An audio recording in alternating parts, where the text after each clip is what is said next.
Siguiendo las huellas de Jesús de Nazaret es la serie de meditaciones diarias que corresponden a el número 108 del sábado 6 de junio.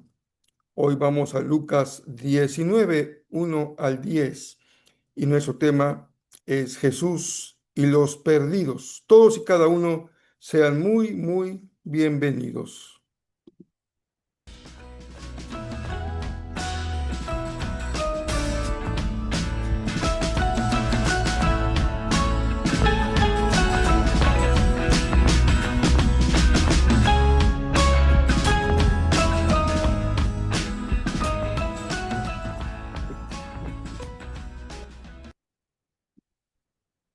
Es una bendición, es un gusto que podamos llegar al final de otra semana. Ya estamos en el sábado 6 de junio.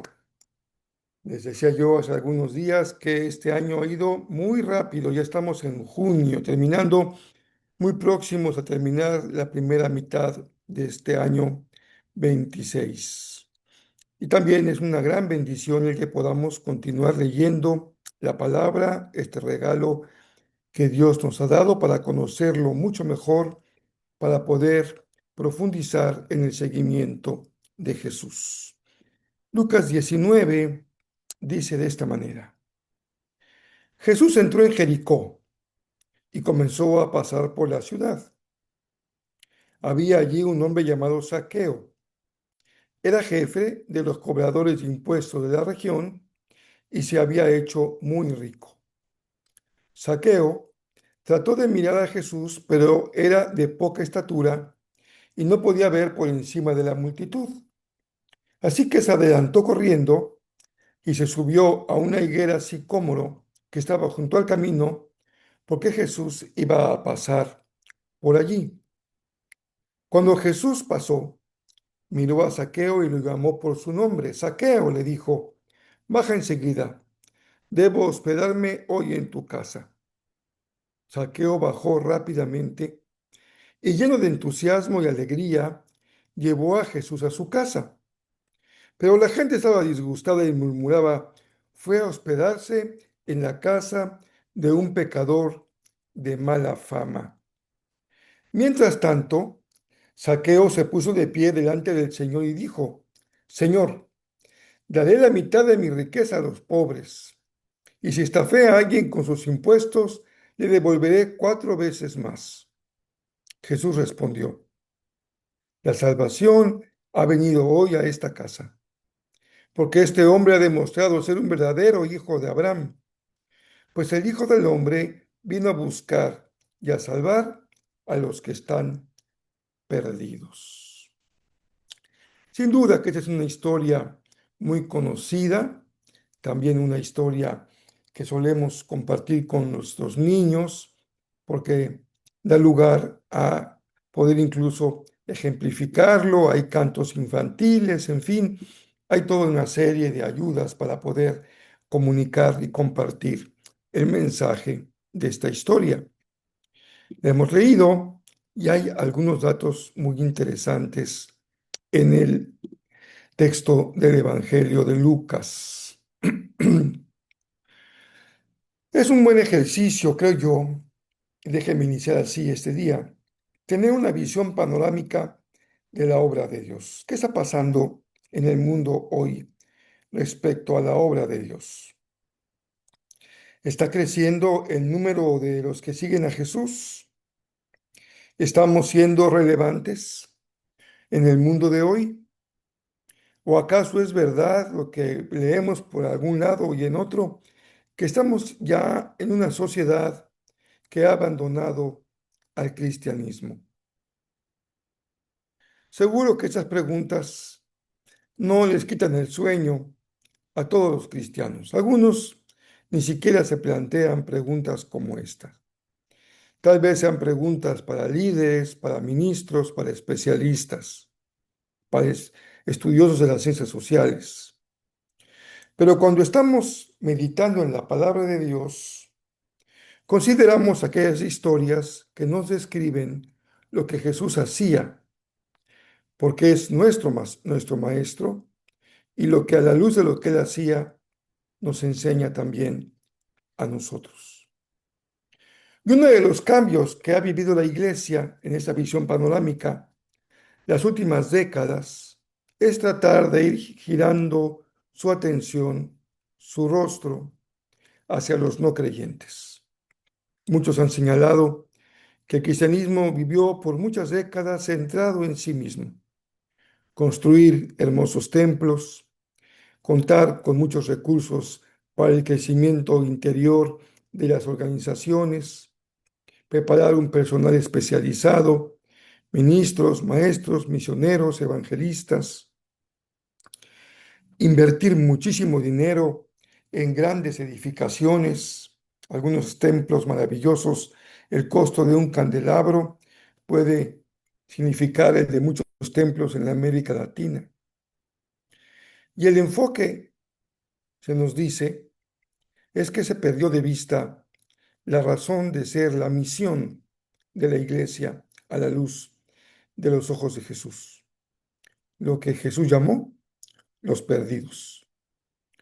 Nuestro maestro tenía en su corazón, sin duda, el bienestar de sus ovejas, y lo vemos una y otra vez, a quienes no solamente amaba en vida, sino que entregó su vida por amor a ellas, pero también, sin duda, tenía su atención, su foco, su corazón en los que se habían salido del redil, los que no eran ya parte de su rebaño. Algunos por razones de su corazón duro abandonaban la fe de Israel.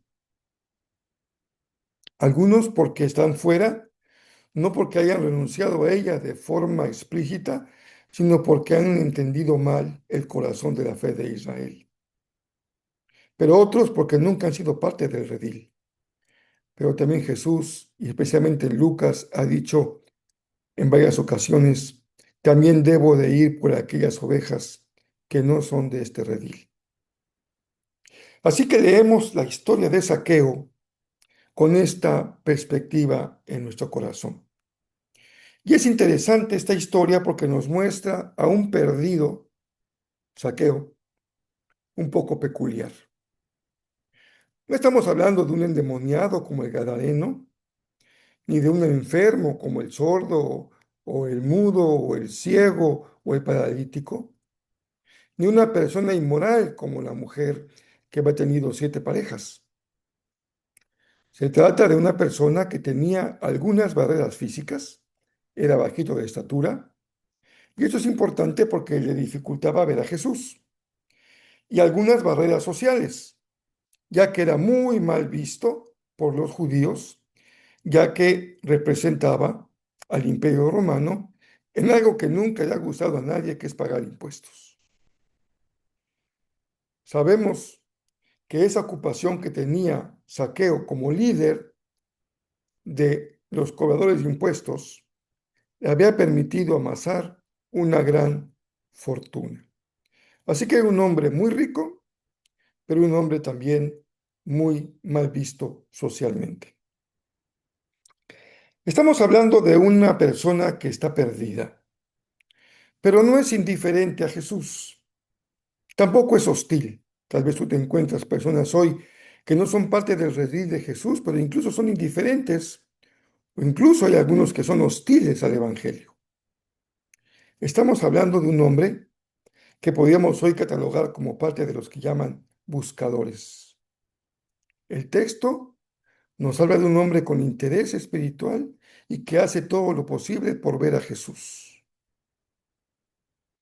Y el maestro sí que lo sorprende, porque Jesús hizo lo que ningún rabino hubiera hecho en su lugar: entrar en la casa de alguien como Zaqueo.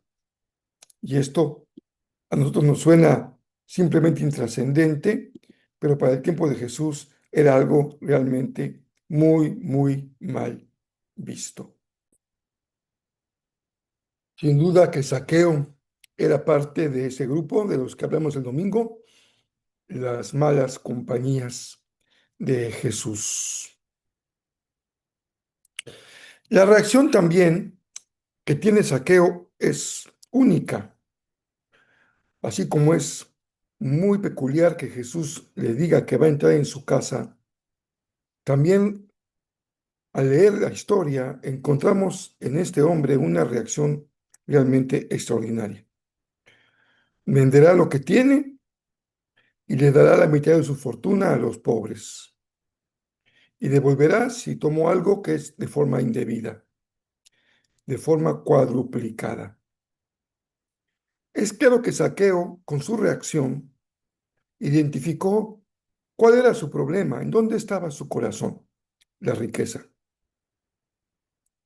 En la Ciudad de México hay una avenida que se llama Niño Perdido. Siempre me llamó la atención el nombre de esta calle, una avenida grande, Niño Perdido. Pues imaginen una calle que se llame El Rico Perdido, la calle de Zaqueo. Pero regresemos al inicio de nuestra meditación de este día, un día adecuado para pensar, reflexionar, meditar al final de una semana.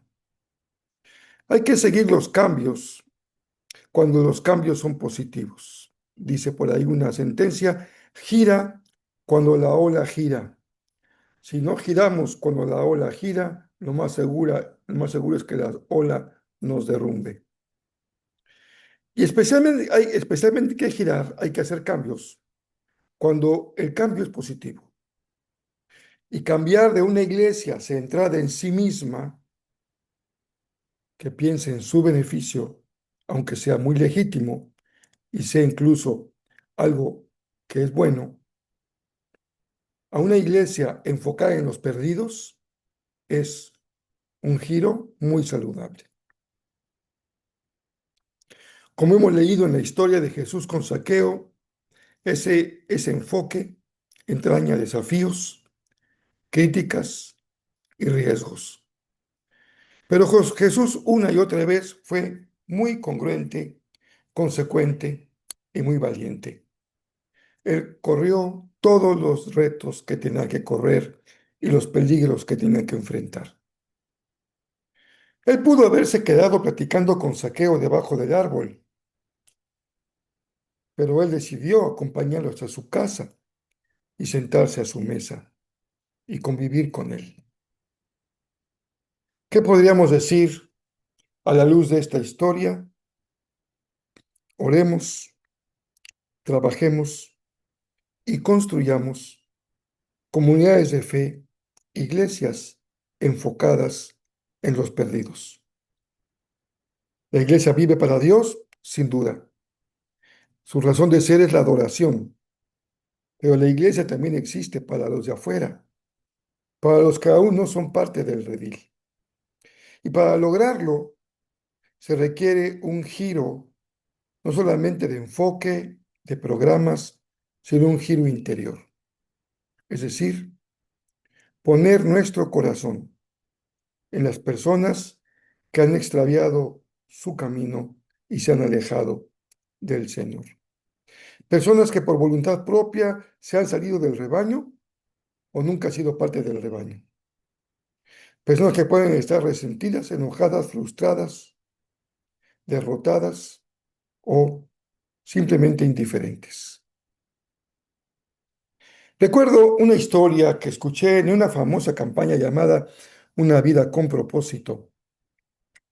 En uno de los videos que acompañaban la campaña, se nos relata la historia del papá del pastor fundador de este esfuerzo, que estaba agonizando en su cama. Él ya estaba listo para partir al Señor y quedó inconsciente. La familia esperaba simplemente que falleciera, pero de un momento a otro, el papá agonizando se sentó en su cama moribundo y exclamó, uno más para Cristo. Él no quería morir sin ir por uno más para Cristo. Y saben, queridos hermanos y hermanas, que esto se vuelve algo muy profundo cuando recordamos que tanto tú como yo fuimos perdidos y estábamos perdidos. Y si no perdemos nuestra sensibilidad y empatía y no sentimos el dolor de una vida que está sin Dios, entonces nos hemos hecho personas insensibles. Y también podemos recordar que el Señor usó a alguien que tenía en su corazón a los perdidos. En mi caso, yo siendo un adolescente, fue un joven que no me conocía, que llegó a mi casa, tocó mi puerta y me invitó a una reunión de jóvenes. Y yo acepté la invitación y desde ese día que llegué a ese grupo, nunca más me aparté del camino del Señor. Son ya muchos años, muchas décadas, pero siempre hay alguien a quien Dios usa. Puede ser papá, puede ser mamá, un familiar cercano, un maestro, un amigo, un vecino, un compañero de trabajo, simplemente alguien que pasa junto a mí y por alguna razón se siente impulsado a compartirme la palabra. Tal vez fue un tratado o escuchaste algún programa, un audio, un video, o como es sabido de personas que están en el reclusorio y por alguna razón alguien les alcanza una Biblia y leyendo la Biblia conocen al Señor. Dios tiene muchas formas de llegar a la vida de las personas, pero en nuestro caso hoy nos toca considerar lo conveniente de enfocar nuestra vida como comunidad de fe hacia los que no son parte aún del redil del Señor, pero que mañana podrían ser parte de ese redil si simplemente vamos por ellos. Que Dios bendiga muy ricamente su fin de semana. Si pueden descansar, pues será maravilloso. Y este domingo, primer domingo de junio, tendremos la bendición aquí en Cancún, en Jerrel, de acompañar la proclamación del Evangelio, de la conmemoración de la Cena del Señor. Dios bendiga muy ricamente la vida de cada uno de ustedes.